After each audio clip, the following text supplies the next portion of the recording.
మాజీ MLA Vallabhaneni Vamsi bail పిటిషన్పై విచారణ వాయిదా పడింది. విచారణను వారం రోజులకు హైకోర్టు వాయిదా వేసింది.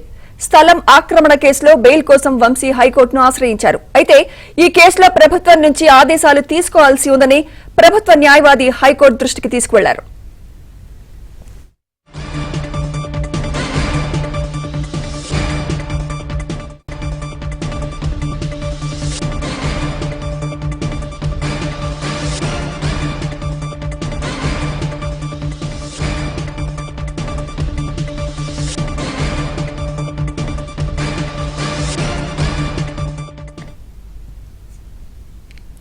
బ్రేకింగ్ న్యూస్ చూస్తున్నాం. మాజీ MLA Vallabhaneni Vamsi bail petition పై విచారణ వాయిదా పడింది.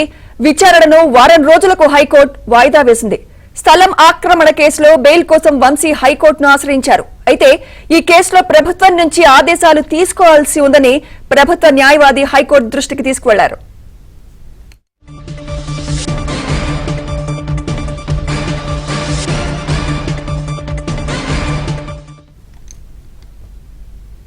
ఇదే అంశంపై మరింత సమాచారం మా ఏపీ బ్యూరో చీఫ్ రామారావు అందిస్తారు. రామారావు.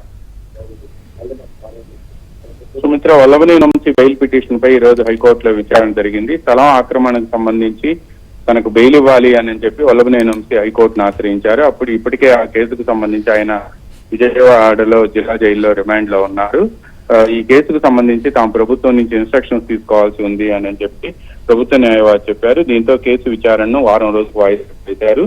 ఇప్పటికే వల్లభనేని వంశీ వివిధ కేసుల్లో పీటీ వారెంట్లు దాఖలు చేస్తుండటంతో విజయవాడ జిల్లా జైల్లో రిమాండ్ లో కొనసాగుతున్నారు. ఆయనపై విజయవాడలో కూడా ఎస్సీ కేసుతో సహా ఇంకా సత్యవర్ధన్ కిడ్నాప్ కేసు, ఈ కేసులన్నీ కూడా నమోదున్నాయి. వీటన్నిటిలో కూడా మరికొన్ని కేసుల్లో కూడా పీటీ వారెంట్ దాఖలు చేయడంతో వాటిలో రిమాండ్ విధించారు. అందువల్లనే వీటిపై ఈ రోజు ఈ స్థలం ఆక్రమించుకున్న కేసులో ఆయన హైకోర్టులో బెయిల్ పిటిషన్ దాఖలు చేశారు. Sumitra. Right. Thank you Ramarao.